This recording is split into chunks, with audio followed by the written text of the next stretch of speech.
why did they decide to give the ultimatum to all the ETs that are in the Earth and on the Earth and above the Earth at a specific time? And I think it's also of interest that some of the council rebelled and didn't want to send anything into here.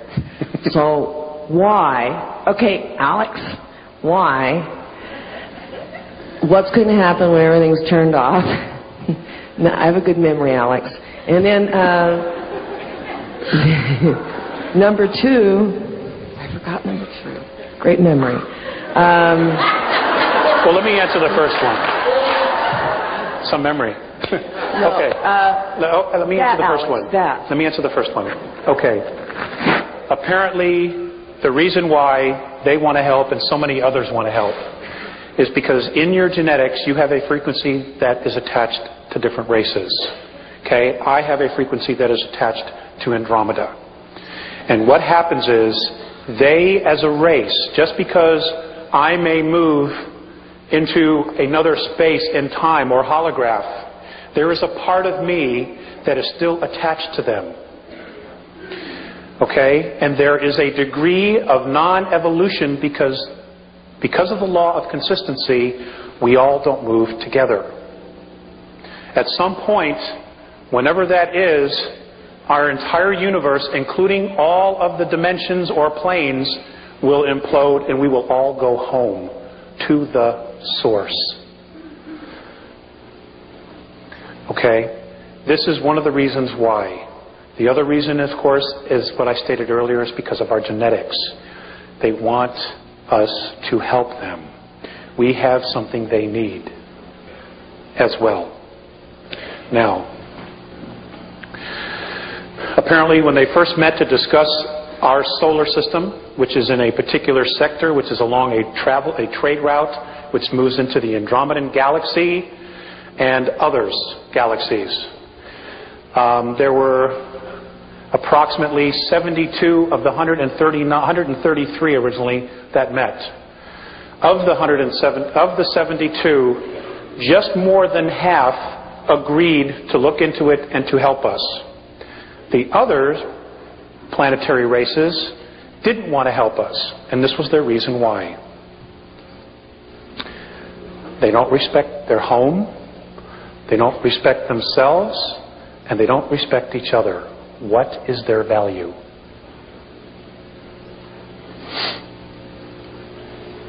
I cried that night when I heard this. Because, I couldn't make an excuse. I mean, this is how a bunch of other races look at us.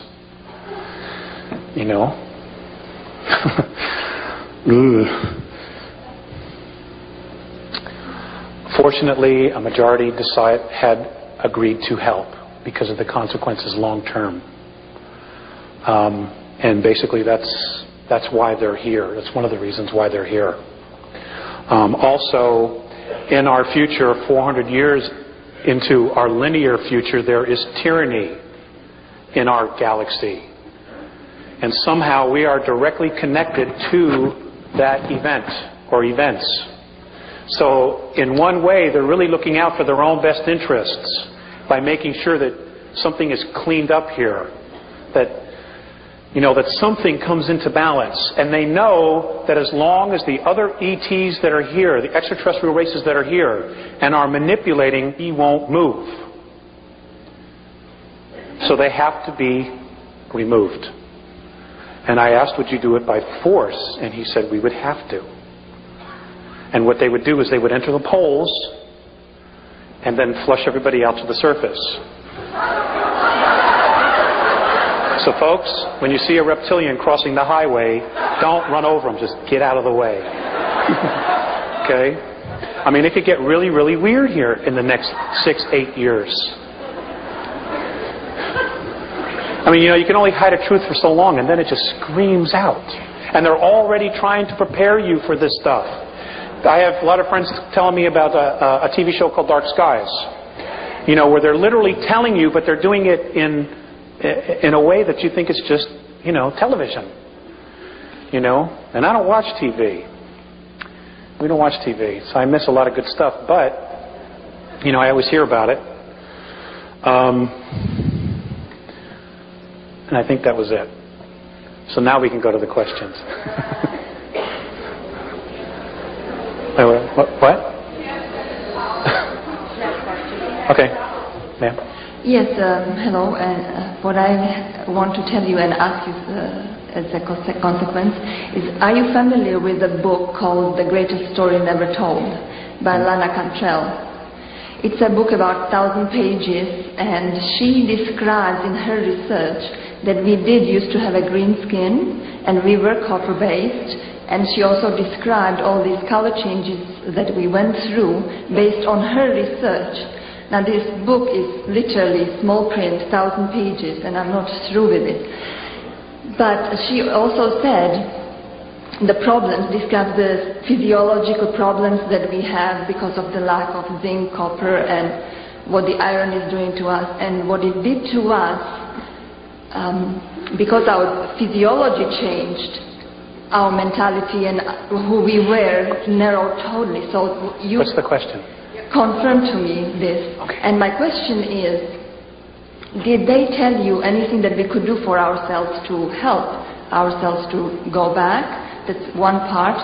The other thing is the genetics, the DNA. We apparently used to have multi-strand DNA. Do you know anything about it? And do we need it in our evolution? The third part is,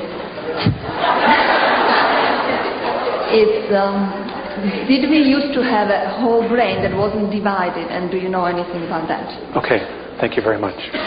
I do not know about the whole brain part. As far as the book, I've heard of it. I've had other people approach me, but I understand it's out of print.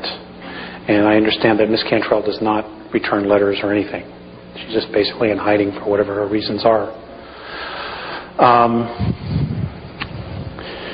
As far as the DNA, I have been told that those of us who are holding a higher frequency are literally creating a third strand. Most of the children coming in since 1982 already have a third strand.